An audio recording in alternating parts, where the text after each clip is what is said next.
양덕에서 곡강 IC를 연결하는 2.5km 도로가 완전 개통됐습니다. 장량동에서 남송 IC 구간을 거치지 않고 바로 영일만대로를 이용할 수 있는데요. 포항 최대 주거 밀집 지역의 교통량 분산으로 출퇴근 시간 단축을 기대합니다. 포항시는 양덕동과 영일만대로를 연결하는 영일만 4 일반 산업단지 도로 2.5km 구간을 완전 개통했습니다. 시는 장량동 상습 정체 구간인 휴먼시아 내거리에서 남송 IC 구간에 교통 집중 정체를 조기 해소하기 위해 2016년 영일만 4 일반 산업단지 진입도로 1.6km를 우선 개설한 바 있습니다. 이후 2018년 영일만 4 일반 산업단지 내 0.9km 구간을 추가 착공하고 2019년 양덕동에서 한동대 방향 도로를 임시 개통했으며 이번에 영일만대로 접속을 완료했습니다. 이번 도로 개통으로 포항 최대 주거 밀집 지역인 양덕, 환호동 지역의 출퇴근 교통 혼잡으로 인한 주민 불편이 해소될 것으로 기대됩니다. 아울러 기업 유치 등 영일만 4 일반 산단 활성화에도 속도가 붙을 전망입니다. 포항시가 인공지능, 사물 인터넷 등 첨단 기술을 기반으로 한 스마트시티 시대를 활짝 열고 있습니다. 지난 1일에는 데이터 드리븐 시티 스마트 포항 비전을 선포하고 스마트시티 챌린지 사업의 본격 추진을 위한 업무 협약을 체결했습니다.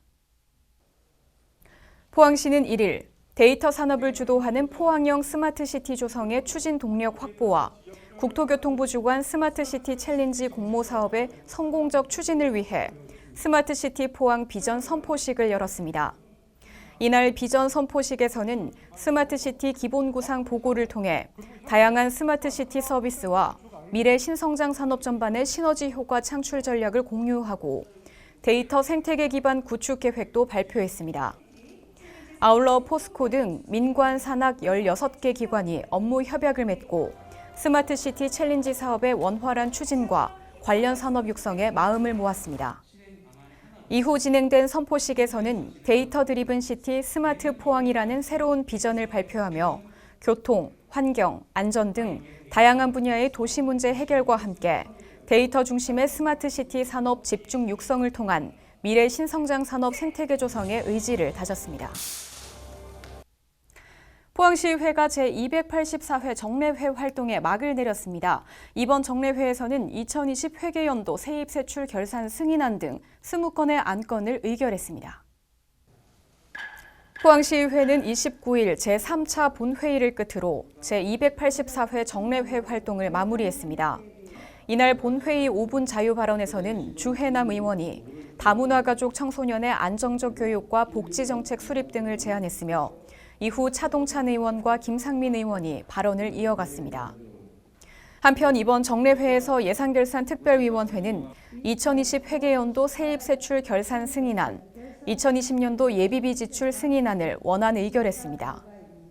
지진 피해 대책 특별위원회는 활동기간 연장의 건을 채택했으며 의회운영위원회는 포항시의회 의원 연구단체 활동계획 변경 승인의 건 등 3건의 안건을 원안 의결했습니다. 자치행정위원회는 포항시 재향경우회 지원에 관한 조례안 등을 수정 의결했으며 경제산업위원회는 포항시 마을공동체 활성화 지원 등에 관한 조례안 등 2건을 수정 의결하고 포항시 시민참여형 에너지 전환 지원 조례안 등 4건을 원안 의결했습니다. 이와 함께 복지환경위원회는 포항시 장학회 2020년도 장학기금 결산 보고서를 채택했으며 건설도시위원회는 포항시 한옥지원조례 전부 개정 조례안을 수정 의결했습니다.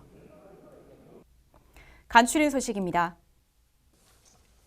포항시는 28일 포항공항 활성화 협의체 출범식을 가졌습니다. 이날 출범식에는 포항과 경주의 14개 관련 기관단체가 참석했으며 장기적 침체를 겪고 있는 포항공항을 활성화하기 위한 협의체를 구성하고 협력 방안에 대해 적극 논의했습니다.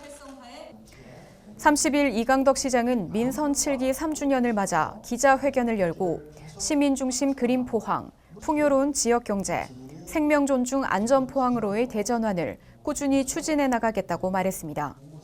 또 3대 혁신산업 클러스터 완성, 그린블루 생태도시 등 10대 핵심 과제에 역량을 집중하며 남은 임기 동안 더 큰 포항을 완성하는 데 최선을 다하겠다고 강조했습니다.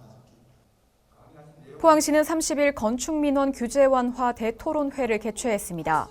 토론회 주요 안건은 현장 사실도로의 인정에 관한 사항 등 총 16개로 심도 깊은 논의가 진행됐습니다. 시는 논의된 사항에 대한 실질적인 해결 방안을 마련할 예정입니다. 지난 1일 포항시는 농업과 첨단과학 등 다양한 분야의 지역 청년 CEO들과 함께 간담회를 가졌습니다. 포항시는 창업 현장에서 느끼는 어려움 등 청년 CEO들의 애로사항에 공감하고 마케팅 등 다방면의 지원 방안을 마련할 계획입니다. 이강덕 시장은 2일 지진 피해 신청 흥해 거점 접수처를 방문해 지진 피해 구제 신청 홍보 퍼포먼스를 펼쳤습니다. 이번 퍼포먼스는 지진 피해 구제 신청 기간이 8월 31일까지로 60일밖에 남지 않아 지진으로 피해를 입은 시민이 기한 내 빠짐없이 신청하도록 홍보하고자 마련됐습니다. 포항시는 2일 그린웨이 프로젝트에 대한 시민 공감대 형성과 참여의식 확산을 위해 포항 그린웨이 아카데미를 개최했습니다.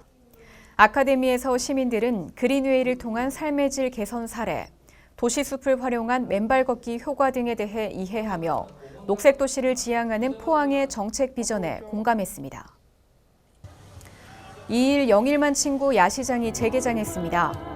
야시장은 매주 월요일을 제외한 매일 오후 6시부터 오후 11시까지 포항 중앙상가 실개천 거리 260m 구간에 먹거리 판매대를 운영하며 12월까지 상설 문화 공연을 추진해 다양한 먹거리와 볼거리를 제공할 예정입니다. 네, 16회 장두건 미술상 수상작가 김은솔의 개인전이 열리고 있습니다. 김은솔 작가는 이번 전시에서 포항 지진과 코로나19 등 직접 마주한 재난 상황과 미디어 매체를 통해 소비되는 재난의 이미지를 작품으로 선보이는데요. 김은솔 작가의 이야기와 함께 기억의 파동 전시 만나봅니다. 안녕하세요. 포항시립미술관 학예사 김주란입니다. 포항시립미술관은 중반기 전시로 제16회 장두건 미술상 수상작가인 김은솔의 기억의 파동 전시를 준비하였습니다. 장두건 미술상은 초원 장두건 선생님의 예술 업적을 기리고 지역 미술 발전을 위해서 제정된 미술상입니다. 매년 공모를 통해서 선정된 수상작가에게 개인전을 지원함에 따라서 작년도 수상작가였던 김은솔 전시를 마련하게 되었습니다. 수상작가 김은솔은 포항 흥해 출신으로 사회적 이슈와 이와 상응하는 기술적 매체로 표현하는 작업을 이어오고 있습니다. 삶과 맞닿아 있는 환경, 재난, 역사 이러한 주제들과 테크놀로지 간의 관계성에 집중을 하며 인간의 태도와 관점에 대해서 이야기를 하고 있습니다. 이번 전시 기억의 파동에서는 포항 지진, 코로나19와 같이 작가가 직접 마주한 재난 상황과 미디어 매체를 통해서 소비되는 재난의 이면을 작품으로 선보입니다. 지진의 데이터와 텔레비전 조정 화면 등 중립적인 이미지와 이를 소리로 치환한 작품으로 재난을 공감각적으로 인식할 수 있도록 유도하고 있습니다.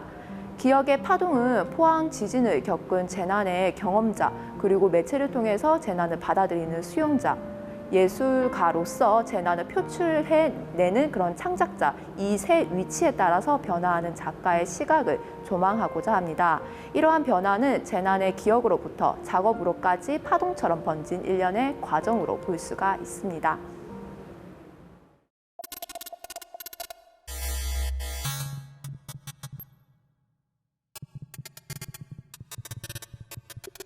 (2018년 2월에) 발생한 포항 지진을 겪고 서울로 돌아온 작가는 두 도시에서 감각한 지진의 심각성과 불안감이 다름을 느끼게 됩니다. 작가는 지진을 직접 경험한 사람으로서 지진을 각종 매체로 접하거나 사실조차 알지 못하는 이들 간의 심리적 거리를 경험하고 이를 감각의 차이를 알파와 오메가로 풀어냅니다.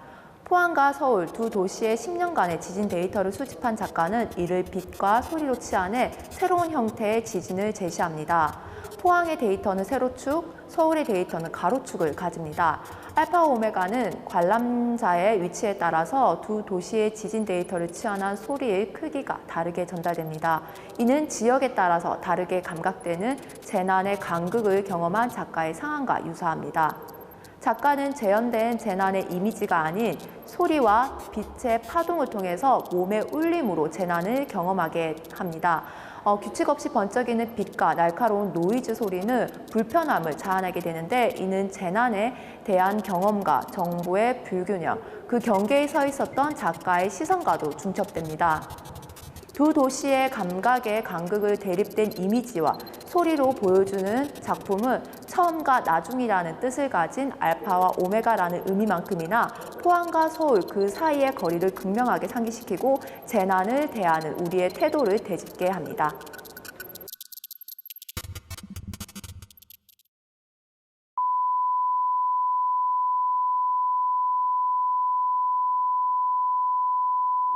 클립 타임라인은 텔레비전 조정 화면의 테스트 패턴으로 이루어진 작품입니다. 중앙 타임라인을 축으로 왼쪽은 정적인 이미지, 오른쪽은 동적인 파장을 생산해냅니다. 텔레비전의 영상은 가공되어 출력되고 우리는 송출된 이미지를 소비하게 되는데 매체를 통해 소비되는 재난의 이미지는 주로 자극적이고 파괴적입니다. 미디어를 통해 접하는 재난의 모습은 하나의 프레임에 종속될 수밖에 없는 한계를 가지고 있기 때문에 현실을 투명하고 종합적으로 전달하지는 못합니다. 재난이 뉴스로 생산되게 되면 피해자들은 하나의 사건이 되게 됩니다. 때문에 뉴스를 통해서 공유되는 재난은 흔치 않은 사건으로 겪어보지 않은 상황이기 때문에 정보에 의존하며 수용자의 주관적인 공감을 요구하게 됩니다.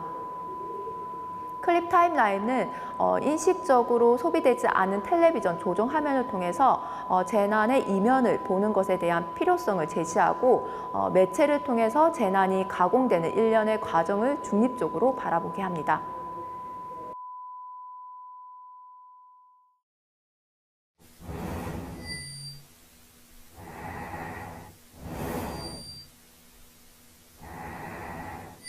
사람의 눈으로 인식할 수 있는 빛의 가시광선 양 끝에는 빨간색과 보라색이 존재합니다.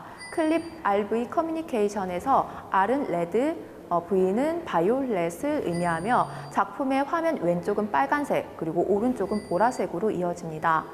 화면은 작가의 주변을 스캔한 가상 공간으로 일상 사물들의 오브제와 그리고 임의로 그려진 3D 드로잉으로 채워져 있습니다. 이 가상 공간은 일상의 또 다른 모습이기도 합니다. 사물들 사이로 작가의 걸음으로 걸어가는 작품 속 공간에는 숨소리와 고주파 소리가 중첩됩니다. 작가는 2018년도 포항 지진 이후 코로나19라는 재난을 경험합니다. 코로나19와 같은 팬데믹 상황은 모두가 같은 재난 상황이 놓이게 되며 재난이 일상화된 현실이 되었습니다. 호흡기를 통해서 감염되는 바이러스 질환인 코로나19로 호흡은 삶을 위한 행위에서 죽음으로 치닫게 되는 모순적인 행위로 전환되게 됩니다. 작가는 일상에 스며든 재난의 모습에서 빛, 공기, 소리의 파동 등 삶 속에 자명하게 존재하고 있는 비물질과 비슷한 지점은 읽어냅니다. 빛의 범주로 읽어낸 일상의 모습에 입혀진 숨소리 그리고 고주파의 소리는 재난이 일상화된 상황에서 삶과 죽음이 얽힌 아이러니함을 보여주는 작품입니다.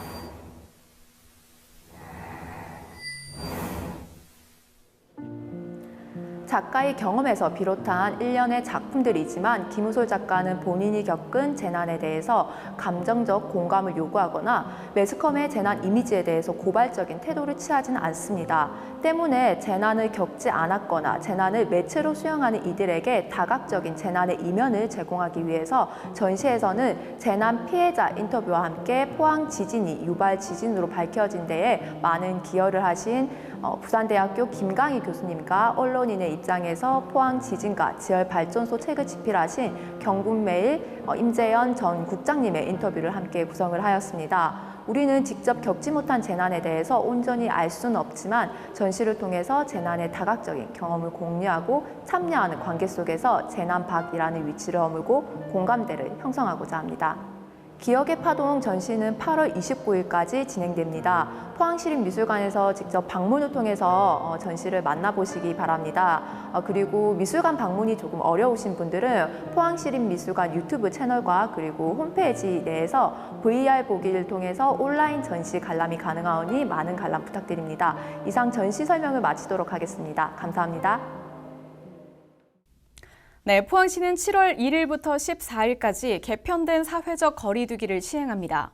정부 방침에 따라 자율과 책임을 기반으로 새로운 내용의 거리 두기를 시행하는데요.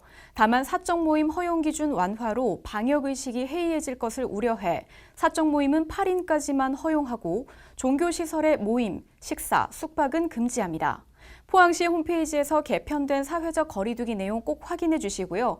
이에 따른 방역 수칙도 철저히 지켜주시기 바랍니다. 이번 주 준비한 소식은 여기까지입니다. 함께해 주신 여러분 고맙습니다.